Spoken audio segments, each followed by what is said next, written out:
Sierra Leone People's Party. Le parti du peuple sierra-léonais, le parti au pouvoir, est sorti du silence à travers une annonce dans laquelle il accuse l'APC, All People's Congress, le parti de l'opposition d'être à l'origine des incidents sur le quadruple scrutin du 24 juin. Dans une déclaration dont copie a été transmise à la rédaction de Guinea News à Freetown, le SLPP regrette le fait que dans certaines parties du nord et de l'ouest du pays, les délégués du SLPP ont été victimes d'agressions physiques violentes, de harcèlement et d'insultes de la part de membres de l'APC.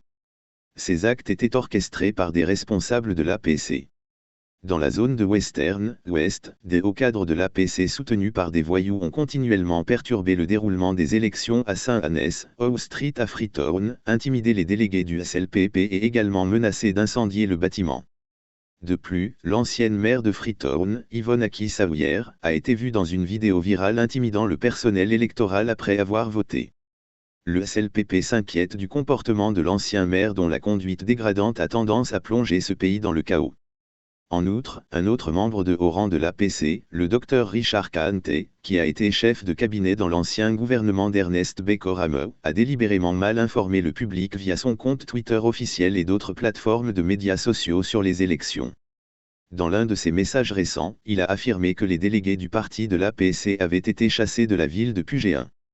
Cette affirmation s'est avérée fausse par la commission électorale de la Sierra Leone lors de leur point de presse du 24 juin 2023. De plus, une conversation WhatsApp divulguée entre les dirigeants de l'APC, y compris d'anciens ministres du cabinet et des membres du Parlement, dans laquelle on entend un plan et un appel à mobilisation de fonds pour le meurtre de certains de nos dirigeants et partisans actifs du parti, y compris Dr Prince Harding et le secrétaire général, M. Umaru Napoléon Koroma. En outre, des membres de l'APC dans la commune de Makeni se déplaçaient à plusieurs reprises d'un bureau de vote à un autre, pour retirer les partisans du SLPP de la file d'attente, les empêchant ainsi de voter.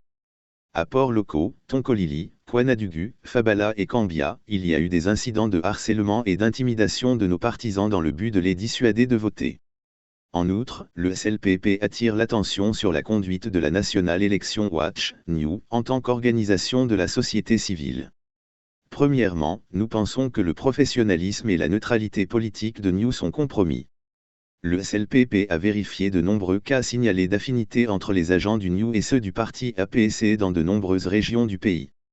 Dans le district rural de Western, en particulier, notre équipe a été témoin de nombreux cas où des agents connus d'APC accrédités par NEW et vêtus de T-shirts alors que les observateurs téléphonaient aux partisans d'APC pour qu'ils viennent voter après même la fermeture des bureaux de vote, lit-on dans la déclaration.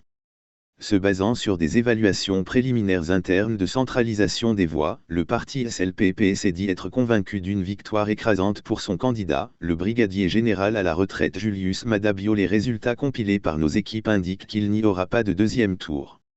Le peuple a parlé massivement et l'a fait en confiant au président Bio le sort de la nation pour une nouvelle fois, lance Umaru Napoléon Roto, le secrétaire général du parti.